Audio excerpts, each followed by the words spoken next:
నమస్తే, welcome to our channel. నేను సౌజన్య. ఇంకా ఆంధ్రప్రదేశ్లో ఎన్నికలకి 2-3 రోజుల సమయం మాత్రమే ఉంది.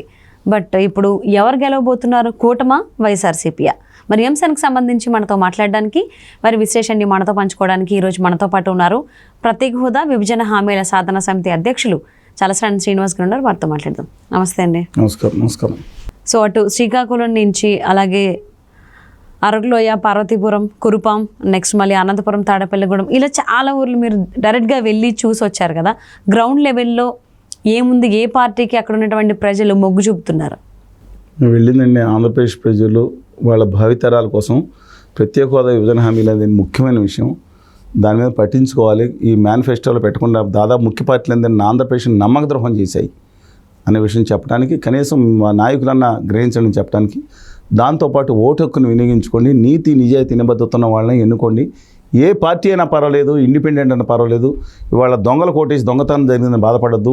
బొగ్గును ముడిపెద్దం చేసి దాయ్ అంటే బంగారం రాదు, బొగ్గుపడే వచ్చి మామే పడుతుంది. గుర్తుంచుకోండి అని చెప్పడానికి. ఇది ఇవాళ కాదు, గత 25 సంవత్సరాలుగా మేము ప్రతి ఎన్నికల్లో లాస్ట్ టైం అయితే హోర్డింగ్స్ పెట్టించాం. అంతకుముందు అయితే బుక్స్, ప్యాంప్లెట్స్, అంతకుముందు కూడా ప్యాంప్లెట్స్ అన్ని చోట్ల మీటింగ్ పెట్టడం జరిగింది. ఆ క్రమంలో మేము వెళ్ళామండి. అందువల్ల నాతో పాటు మిగతా టీం కూడా మిత్రులు, ప్రొఫెసర్స్, విద్యార్థుల సంఘాల నేతలు మిగతా అందరూ కూడా ఉన్నారు. అయితే లిమిటెడ్ మీడియా ఏంటంటే 99% ఇప్పుడు ఎవరు కాన్సన్ట్రేషన్ లేదు. వాళ్ళ కాన్సన్ట్రేషన్ ఎన్నికలు. మేము మాత్రం నీతి నిజాయితీ ఉన్న వాళ్ళకి ఒకటి ఏమి చెప్తున్నాం. అతను మీ బాబాయ్ ఉండొచ్చు, లేకపోతే బయట వాళ్ళు ఉండొచ్చు, ఒక టీచర్ అయి ఉండొచ్చు, డబ్బులు లేకపోయి ఉండొచ్చు. వాళ్ళు నెగ్గరని ఆలోచించొద్దు. మీరు వేసే ప్రతి ఓటు మీ విలువైన ఓటు ఆయనకి పడుతుంది, మునిగిపోయే ఓటు కాదు అది. ఓ 10,000 20,000 పడితే నీతి నిజాయితీ. నెక్స్ట్ టైము ఈ వ్యాపారంతో దీన్ని రాజకీయం చేయాలి అనే వాళ్ళని పక్కన పెట్టి పార్టీలు కూడా అంత విలువైన ఓట్లు ఈ దగ్గర 30,000 ఉన్నాయి, మంచివాడు కదని వచ్చే అవకాశం ఉంది. మార్పు మీతోనే సాధ్యం, అంతే తప్ప ఈ భావోద్వేగాలు, శాడిస్టులు, సైకోలు, లేకపోతే ముగ్గురు పెళ్ళాలని తిట్టుకుని ఈ విధానంతో కాదు.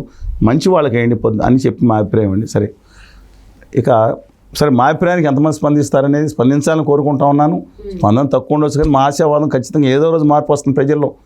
నీతి నిజాయితీ. రాము సూర్యరావు గారి మాస్టర్ని 15 కోట్లు 7 కోట్లు ఉన్న పక్కన పెట్టి ₹1,00,000 ఖర్చు పెట్టుకున్న మా 2 జిల్లాల్లో ఒక నేతగా కలిపిన రాము సూర్యరావు గారు నెగ్గిన తర్వాత మాకు నీతి నిజాయితీ పనులు నెగ్గరని ఎలా అనుకుంటాం? కానీ ఆ ప్రజల్లో వాదన తీసుకెళ్ళాలి. మీడియాలు చేయట్లేదు. పొద్దున్న సాయంత్రం వాళ్ళు కొట్టుకుంటాం, వీళ్ళు కొట్టుకుంటాం. వీళ్ళు బూతులు తిట్టాడే బాబు, మీరేం బూతులు తిడతారు? Very good evening to you. ఇవాళ చర్చా వేదిక సుబ్బారావు గారి బూతులు, సుబ్బారెడ్డి గారి బూతులు మధ్యన చర్చా వేదిక రండి.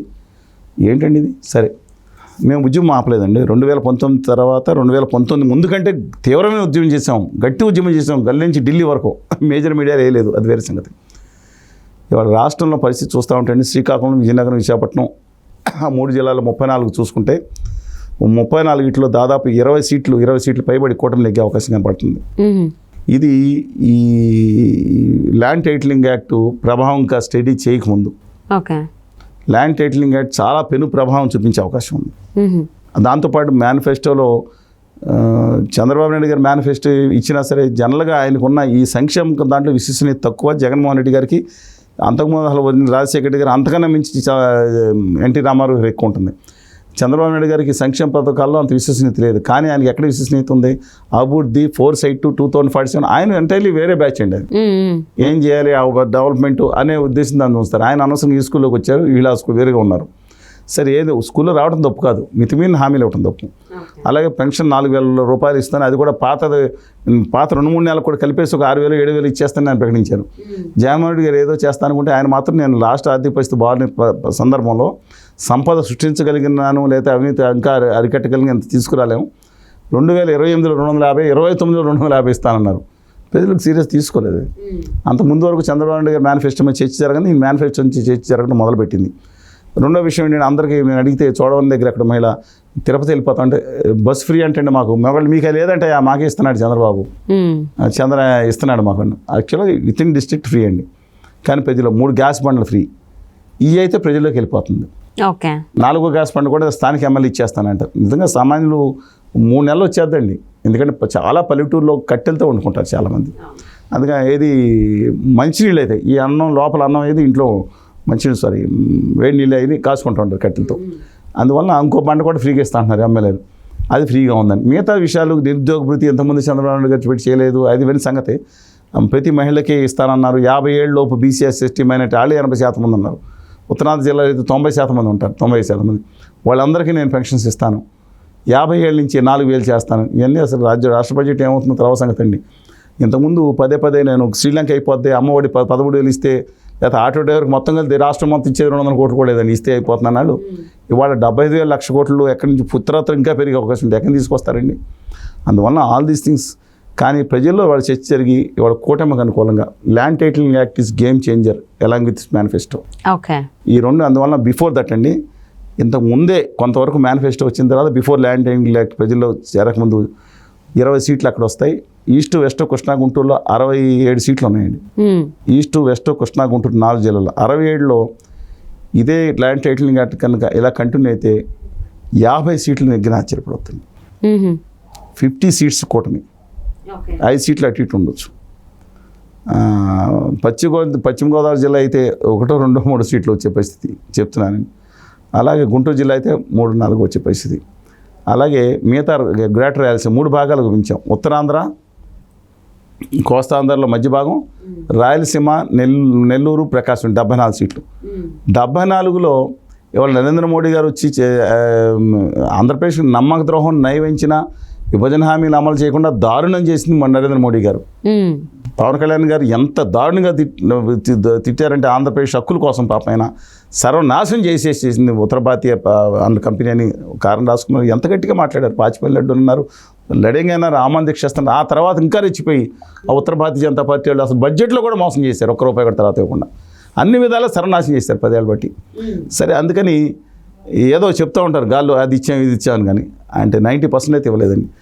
కానీ ఆయన రావడం వల్ల ఇవాళ గట్టిగా తిట్టడం వల్ల అక్కడ ఎక్కడైతే రాయలసీమ 74 సీట్లలో వైఎస్ఆర్ కాంగ్రెస్ పార్టీ 45 నుంచి 50 సీట్లు నెగ్గే అవకాశం కనబడుతుంది. 45 సీట్లు కూడా 74 అంటే 55, 65, 74 ఒక 29 సీట్లు. బట్ ఒక 90-100 సీట్లలో 100 నుంచి 105, 70 నుంచి 75 అండి ఇంతకుముందు అంచనా ప్రకారం తెలుగుదేశం పార్టీ అండ్ కూటమి అధికారంలోకి వచ్చేటట్టు కనపడుతుంది. కానీ ల్యాండ్ టైటిలింగ్ యాక్ట్ కనుక ఇంపాక్ట్ చూపిస్తే it may go up to 120 అండి కూటమికి. డెఫినెట్గా అది మనకి ఇంక నిర్ణయకరం మొదలైంది. అసలు ఎంత బలీయంగా వెళ్ళిపోయిందండి ప్రజలకి.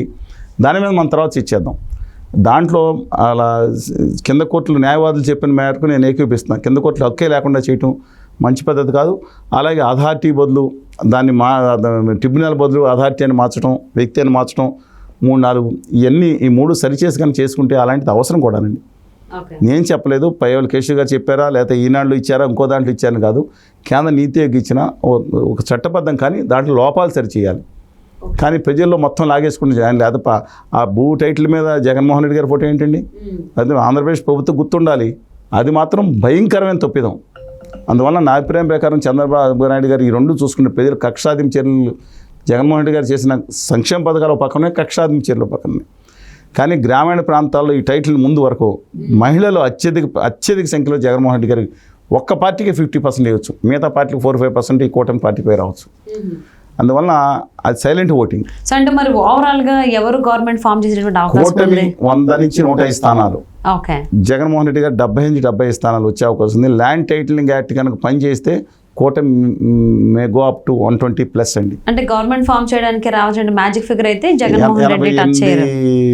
ఇప్పుడు వాళ్ళు అనేది స్థానాలు కనుక తీసుకుంటే కనుక చాలా రిమోట్ ఛాన్సెస్ అండి. ప్రజల్లో సైలెంట్ వేవ్ భయంకరంగా ఉంటే వీళ్ళ, బట్ అన్ని వర్గాలు వ్యతిరేకంగా కనపడుతుంది. ఉపాధ్యాయులు అయితే కసి మీద ఉన్నారు, అంగన్వాడీ వర్కర్స్, మిగతా వాళ్ళు సెక్షన్స్ ఇవన్నీ కసి మీద ఉన్నారు. అందువల్ల నా అభిప్రాయం ప్రకారం 100-105. But land titling act game changer plus manifesto. Sir చూద్దామండి ఎవరు గవర్నమెంట్ ఫామ్ చేస్తారో. థ్యాంక్ యూ శ్రీనివాస్ గారు. నమస్కారం.